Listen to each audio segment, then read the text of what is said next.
Hi friends, this is RP friends vlog. இந்த நாள் அனைவருக்கும் இனிய நாளாக இருக்கட்டும். இன்னைக்கு ஈஸியாக 10 நிமிஷத்தில் செய்யக்கூடிய 2 ஸ்நாக்ஸ் எப்படி செய்யறதுன்னு பார்க்கலாம். இந்த வீடியோவை ஸ்கிப் பண்ணாமல் பார்த்தீங்கன்னா சுலபமாக கற்றுக்கிட்டு உங்கள் குழந்தைங்களுக்கு கண்டிப்பாக செஞ்சு கொடுக்கலாம். ஃபர்ஸ்ட் எடுத்தோடனே நல்ல கிறிஸ்பியான பொட்டேட்டோ பைட்ஸ் எப்படி செய்யறதுன்னு பார்க்கலாம். ஒரு 3 உருளைக்கிழங்கை குக்கரில் வேக வச்சு எடுத்து தோல் உரிச்சு இந்த மாதிரி மசிச்சுக்கணும்.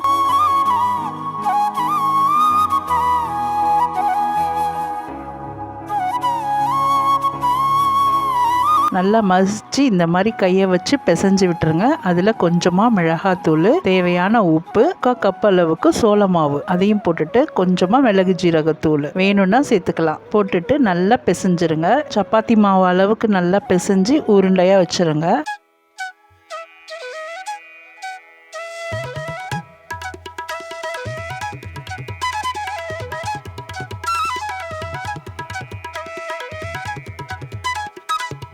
சின்ன உருண்டையாக எடுத்து இதே மாதிரி சமமாக நல்லா நீட்டமாக கையாலேயே உருட்டி விட்டுறணும். அதுக்கப்புறம் ஒரு ஃபோக் எடுத்து இந்த மாதிரி நல்லா ஒரு ப்ரெஸ் கொடுத்தீங்கன்னா ஃபுல்லாக ப்ரெஸ் கொடுத்துட்டு அதுக்கப்புறமா அந்த ஃபோக்காலேயே லைட்டாக குத்தி விடணும். இந்த மாதிரி குத்தி விட்டுட்டு அதை குட்டி குட்டி பீஸாக இந்த மாதிரி போட்டு தனியாக எடுத்து வச்சிடணும்.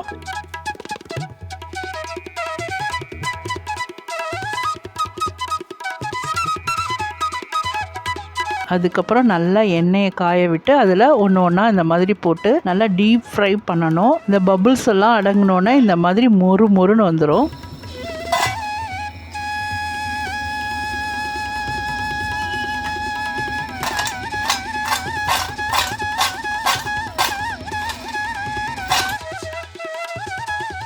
இது ரொம்ப கிறிஸ்பியாக இருக்கும், ரொம்ப நல்லா இருக்கும், பயங்கர டேஸ்டியாக இருக்கும். கண்டிப்பாக இதை செஞ்சு பாருங்க. அடுத்ததான் நம்ம பார்க்க போகிறது மினி ஸ்டஃப்டு பரோட்டா. கொஞ்சமாக முட்டைக்கோசு, துருவின கேரட்டு, கொஞ்சமாக பீன்ஸு, கொஞ்சம் கேப்சிகம், துருவின பன்னீர் அதையும் போட்டுட்டு கொஞ்சமாக வெங்காயம், கொஞ்சம் உப்பு, கொஞ்சம் மிளகாய்த்தூள், கொஞ்சம் மஞ்சத்தூள், கொஞ்சம் சோம்புத்தூள் அதையும் போட்டு நல்லா பிசைஞ்சு விட்டுருங்க. கொஞ்சம் லாஸ்ட்டாக கொத்தமல்லியையும் போட்டு நல்லா பிசறி வச்சுருங்க.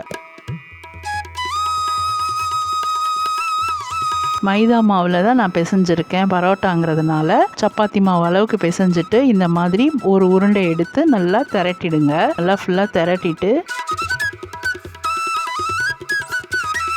அதுக்கப்புறம் நம்ம துருவி வச்சிருக்கிற வெஜிடபிள்ஸ் எடுத்து நல்லா ஸ்ப்ரெட் பண்ணி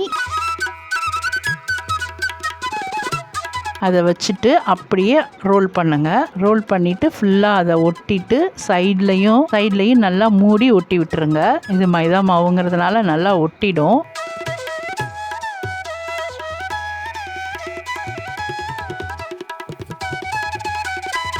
இந்த மாதிரி நல்லா ரோல் பண்ணி எடுத்துட்டு ஒரு கத்தியை வச்சு சின்னதாக கட் பண்ணி எடுத்துக்கோங்க.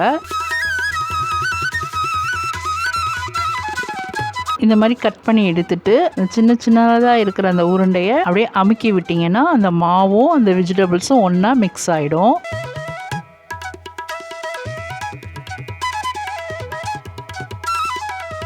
தவா ஹீட் ஆனோன்னு அதில் ஒன்றா போட்டு எண்ணெயும் ஊற்றி 2 பக்கெட்டும் பெரட்டி எடுத்திங்கன்னா சூப்பராக இருக்கும். ரொம்பவே நல்லா இருந்துச்சு. இது செய்யறதுக்கு ரொம்பவும் டைம் எடுக்கலை. ஒரு 10 நிமிஷத்தில் நான் செஞ்சுட்டேன். இது கூட ஒரு சாஸ் வச்சு சாப்பிட்டிங்கன்னா சூப்பராக இருக்கும்.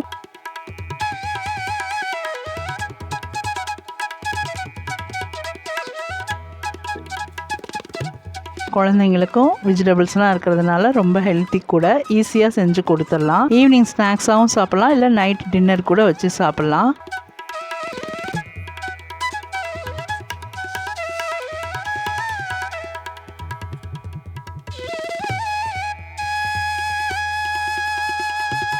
இன்னும் டிஃப்ரெண்ட்டாக பாப்பா ஏதாவது செஞ்சு தாங்கன்னு கேட்டால் அதே ஸ்டஃப்டை வச்சு அது குட்டியாக சப்பாத்தி மாதிரி போட்டு அதுக்குள்ளே அந்த ஸ்டஃப்பை வச்சு இந்த மாதிரி போட்டு கட் பண்ணி கொடுத்துட்டேன். இதுவும் ரொம்ப நல்லா இருந்துச்சு.